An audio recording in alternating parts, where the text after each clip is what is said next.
Major Tom Erickson stood on the observation deck of the International Space Agency, gazing at the stars that twinkled innocuously above. The calm was shattered when alarms blared suddenly, a stark reminder that peace was merely an illusion.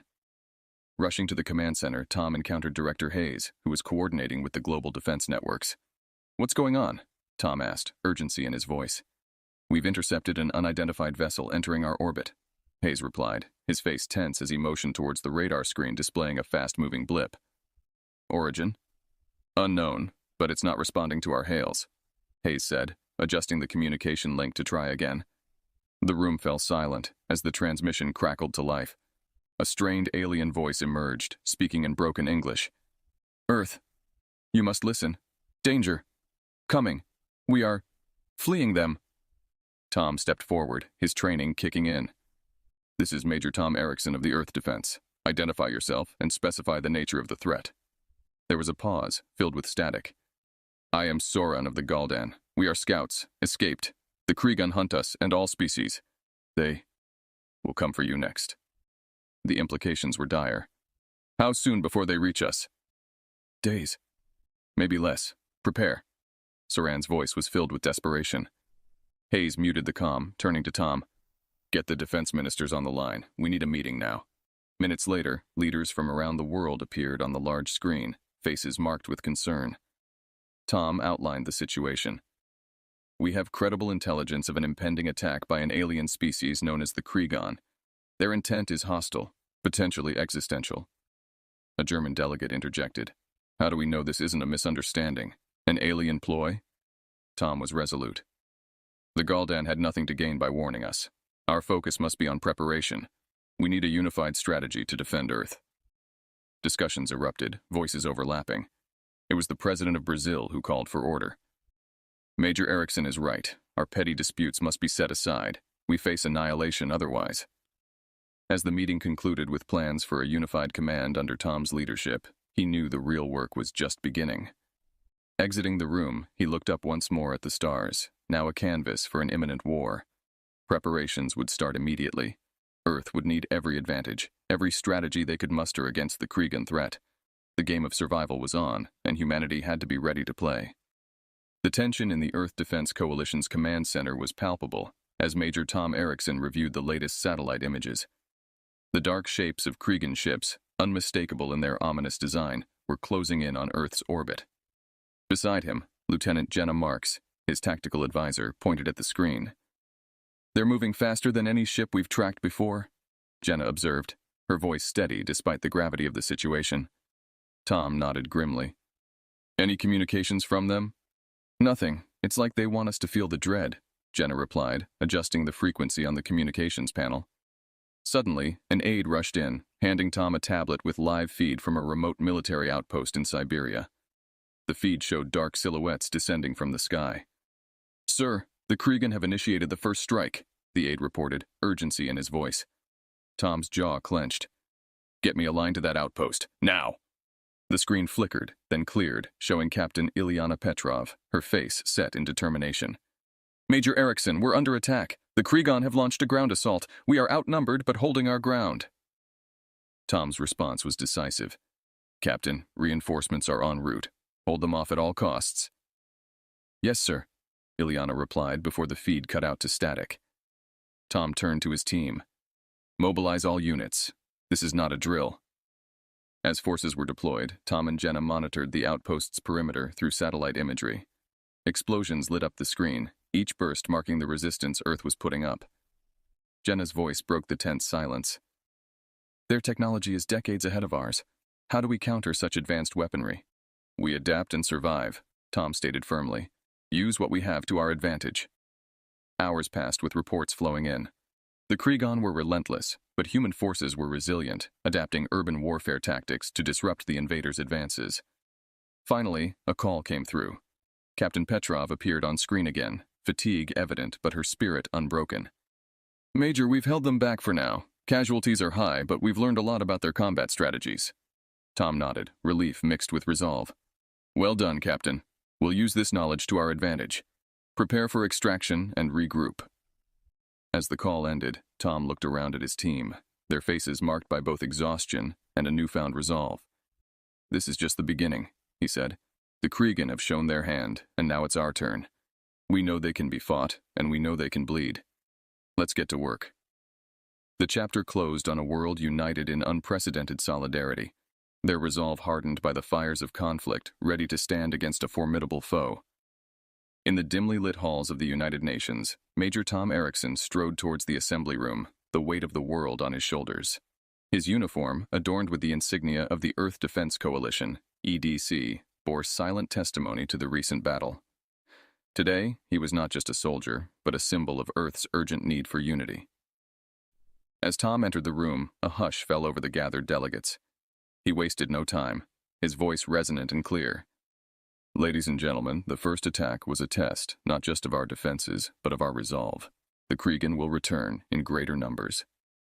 A murmur ran through the crowd. The delegate from India stood.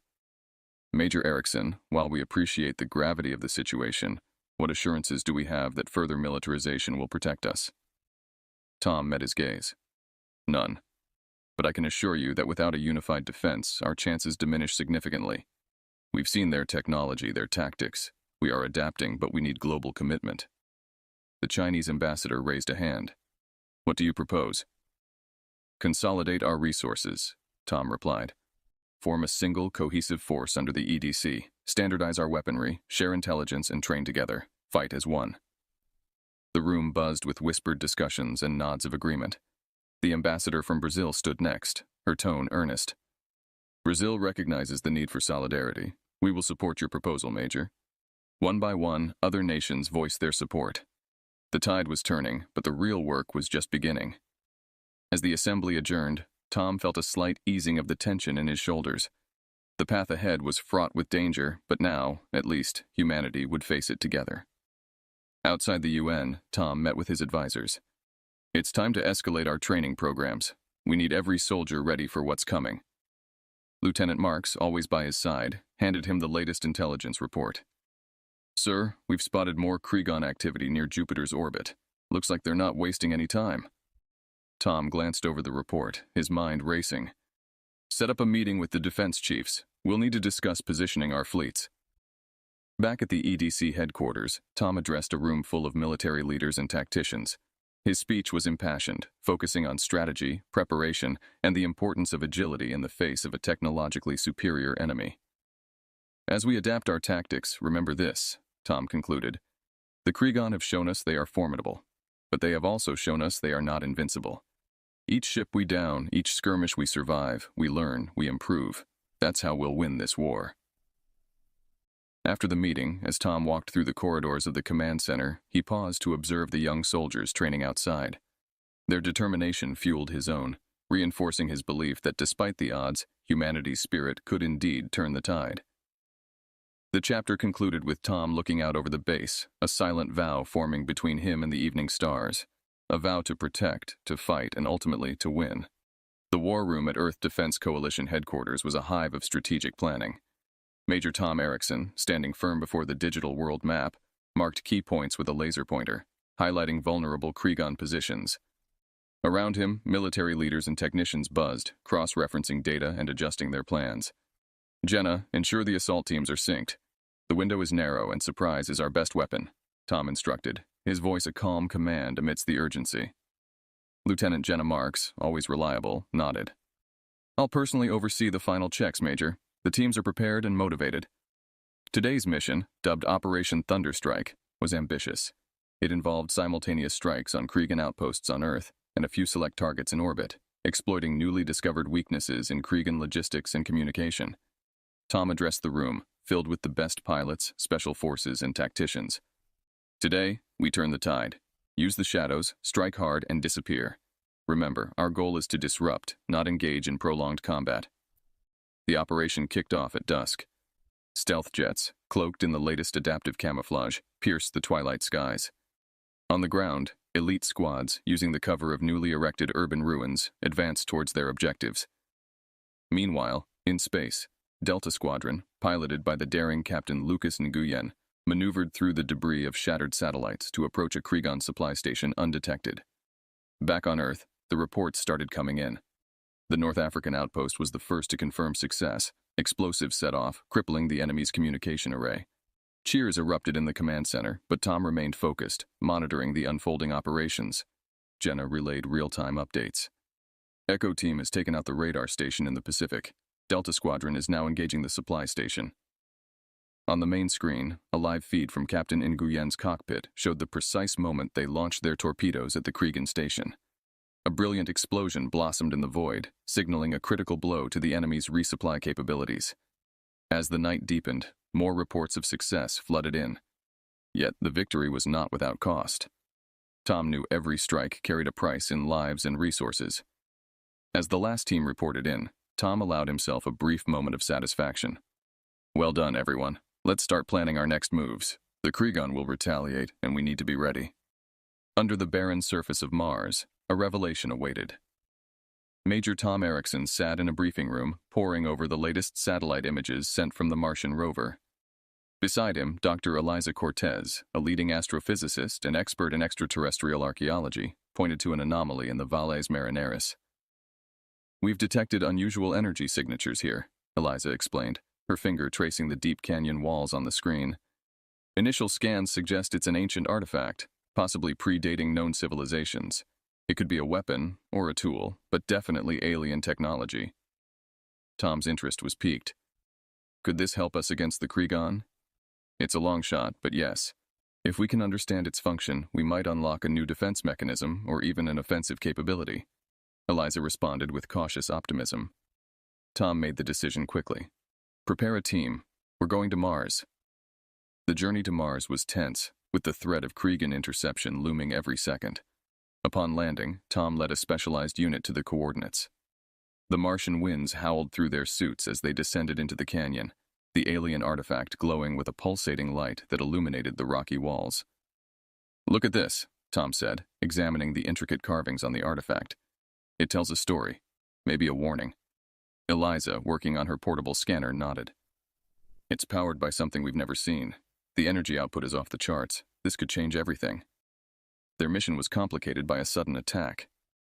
A Kreegan scouting party, drawn by the artifact's activation, ambushed them. Tom and his team fought back fiercely, using the rough terrain to their advantage. The battle was intense, but the humans prevailed, using their superior tactics and the element of surprise. With the Kreegan repelled, Eliza managed to interface with the artifact. "I've got it. It's a defensive shield technology, incredibly advanced, but I think I can integrate it with our systems." Tom's eyes lit up. "Do it. Every second counts." The return trip to Earth was a race against time. As they re-entered Earth's atmosphere, Tom felt a mix of relief and urgency. The artifact's technology was a beacon of hope, but they needed time to implement it effectively. Back at EDC headquarters, Tom briefed the Global Defense Councils. "This isn't just about surviving, it's about turning the tide. With this technology, we can protect our cities, our bases." Work began immediately. Scientists and engineers from around the globe collaborated, deciphering the alien technology and adapting it for human use. The potential of the Martian artifact brought a new energy to the war effort, galvanizing nations to contribute more resources. As the first shield generators came online, Tom watched the tests, a sense of accomplishment mingling with the relentless drive to keep pushing forward. "This is it," he thought. "We're not just on the defensive anymore." Back on Earth, Major Tom Erickson walked through the newly established command post where the Martian shield technology was being integrated into Earth's defenses. Alongside him, Dr. Eliza Cortez explained the adjustments needed to synchronize the alien technology with human systems. "We've managed to adapt the Martian artifact's energy signatures to work with our defense grids. It's delicate work, but preliminary tests are promising," Eliza reported, her eyes scanning the data on her tablet. Tom, observing the engineers and scientists bustling around the lab, felt a cautious optimism. "When can we deploy this on a larger scale?" "If everything goes according to plan, within the week," Eliza answered, her tone measured yet hopeful. The breakthrough couldn't have come at a better time. The Kreegan, sensing a shift in Earth's defensive capabilities, launched a fierce assault aimed at crippling Earth's space defenses. Tom, now back at EDC headquarters, coordinated Earth's response. His command center was a flurry of activity, tracking Kreegan movements and deploying countermeasures. "Alert all units! We need those shield generators operational now," Tom ordered, his voice cutting through the chaos. As the Krigan ships approached, the first of the new shield generators came online. A luminescent barrier sprung to life, encasing a critical satellite array in protective energy, just as a barrage of Krigan fire rained down. The alien energy dissipated upon contact with the shield, leaving the satellites unscathed. Cheers broke out in the command center, but Tom remained focused. "Keep pushing. Every installation needs to be covered." With the shield technology proving effective, Tom initiated the next phase of his plan, taking the fight to the Krigan. Earth's forces, bolstered by newfound confidence in the protective shields, began aggressive sorties into space, targeting Krigan supply lines and scouting fleets. One particular mission stood out, a daring raid led by Captain Lucas Nguyen, who infiltrated a Krigan outpost near the asteroid belt. The operation not only disrupted Krigan operations, but also secured valuable intel on their battle tactics and technology. Major Erickson, the raid was a success. "We've captured several high-value targets and recovered important data," Captain Nguyen reported during the debrief, his image flickering on the holoscreen. Tom nodded approvingly. "Well done, Captain. Let's use this momentum. Analyze the data and prepare for the next push." As Earth's forces grew bolder, skirmishes in space became more frequent and intense. Each victory, each successful defense added layers to humanity's strategic depth, turning the tide of war gradually but indisputably in their favor. In the war room, Tom reviewed the latest battle reports. His strategy board lit up with markers and notes. The dynamic of the conflict had shifted, and he could feel the balance of power tilting. "This war is far from over, but we're finally in a position to dictate some of the terms," he mused aloud. Determined to maintain the offensive, Tom planned the next series of operations. Earth was not just defending anymore, it was pressing its advantage, challenging the Krigan across multiple fronts, reshaping the battlefield with each encounter. The fight was hard and the cost high, but for the first time since the Krigan invasion began, victory seemed within reach. The early morning light crept over Earth's command center where Major Tom Erickson was finalizing plans for what was anticipated to be the defining battle against the Krigan. With Earth's new shield technology holding firm and their recent offensive successes boosting morale, humanity was poised for a significant confrontation.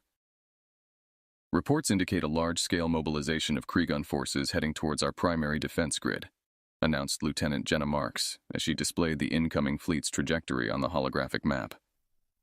Tom surveyed the data with a strategic eye. "They're desperate. They know if they don't break us now, the momentum is ours to command." He convened a meeting with his top commanders and defense officials, outlining the plan of resistance. "We will meet them head-on. Use the shields to our advantage and keep their forces divided. We strike decisively." As the Krigan fleet approached, cities around the world prepared for battle, their skies shimmering behind the protective shields. Tom coordinated the global defense from the command center, directing fighter squadrons and ground troops into position. The Krigan launched their assault with ferocity, bombarding the shields with advanced weaponry. The air vibrated with the energy of the collision, but the shields held, repelling the blasts and protecting the cities below. Amidst the chaos, Tom received a critical update. "Major, we've identified the Krigan commander's ship. It's leading the assault directly above Sector 5. Tom recognized the opportunity to end the war.